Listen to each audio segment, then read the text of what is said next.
السلام علیکم ورحمۃ اللہ وبرکاتہ۔ امید کرتا ہوں تمام دوست احباب بخیر و عافیت ہوں گے۔ آج کا ایک خاص میسیج میرا آپ تمام دوست احباب کے نام ہے کہ حقیقت یہ ہے کہ اللہ تعالیٰ کسی قوم کی حالت نہیں بدلتا جب تک کہ وہ خود اسے نہ بدلیں جو ان کے دلوں میں ہے، اور جب اللہ کسی قوم پر عذاب کا ارادہ کر لیتا ہے تو کوئی ٹال نہیں سکتا ہے، اور نہ اس کے علاوہ کوئی کسی کا ولی و سرپرست ہے۔ یعنی اللہ تبارک و تعالیٰ کسی قوم کے اوپر جو آزمائش اور عذاب ڈالتا ہے تو وہ اس کی نافرمانی کی وجہ سے ڈالتا ہے۔ گویا کہ اس قوم نے اپنے خالق کو اور اپنے خالق کی بات ماننے سے انکار کیا ہوتا ہے، وہ اس پہ پورا نہیں اتر رہے ہوتے ہیں تو عذاب نازل ہوتا ہے۔ حال ہی میں ہم دیکھتے ہیں کہ ایک ایسا ملک، ایک ایسی کنٹری جو خود اپنے آپ کو خدائی دعویٰ کرتی ہے اور سپر پاور ہونے کا دعویٰ کرتی ہے، لیکن اللہ تبارک و تعالیٰ جس نے یہ تمام کائنات بنائی ہے اور اپنی مرضی کے مطابق اسے چلانے کی طاقت رکھتا ہے، اس کے سامنے ان کی خدائی دعوے سب زیرو ہو گئے۔ 7 یا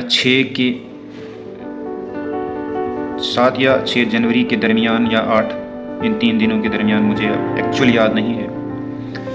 کیلیفورنیا لاس اینجلس میں ایک فلم انڈسٹری کے اندر ایک پروگرام ہو رہا تھا جہاں پہ یہ دعویٰ کیا گیا تھا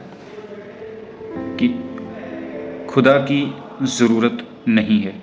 ہمارے کو، یعنی امریکہ کو، there is no need, there is no existence of God. But یہ ان کا ایک فیک اور جھوٹا دعویٰ ثابت ہو گیا جب 9 جنوری کو آگ لگی۔ اللہ تبارک تعالیٰ نے اپنا جلوہ اور اپنی خدائی اور اپنی پاور سیکنڈوں میں دکھا دی۔ اب اتنی بڑی سپر پاور جو اپنے سپر پاور ہونے پہ فخر و ناز کرتی ہے، اللہ کی اس بابرکت اور ذوالجلال والی سپر پاور کے سامنے کس طرح سے بے بس اور ہیج ہے کوئی جو ان کی اس آگ کو اس وقت بجھا سکتا ہے؟ یہ اللہ ہی کی قدرت ہوگی اور اللہ ہی کا رحم و کرم ہوگا کہ جو اس آگ کو بجھائے گا۔ اس لیے کہتے ہیں کہ جس پہ ظلم ہو رہا ہوتا ہے، مظلوم پہ کبھی ہنسو مت، اور مظلوم کا کبھی ساتھ مت چھوڑو۔ مظلوم کا ساتھ دو، مظلوم کے شانہ بشانہ رہو، اور اللہ تبارک و تعالیٰ کے رحم و کرم کا ہر وقت سوال اپنے ذہن میں رکھو کہ ہمیں اللہ تبارک و تعالیٰ نے پیدا کیا ہے، اور اللہ تبارک و تعالیٰ نے ہی ہم کو اس دنیا میں لایا ہے، ہم اسی کی مرضی کے مطابق زندگی گزارنے کی کوشش کریں گے تاکہ ہمیں اس دنیا میں بھی کامیابی اور آخرت میں بھی کامیابی ملے۔ والسلام۔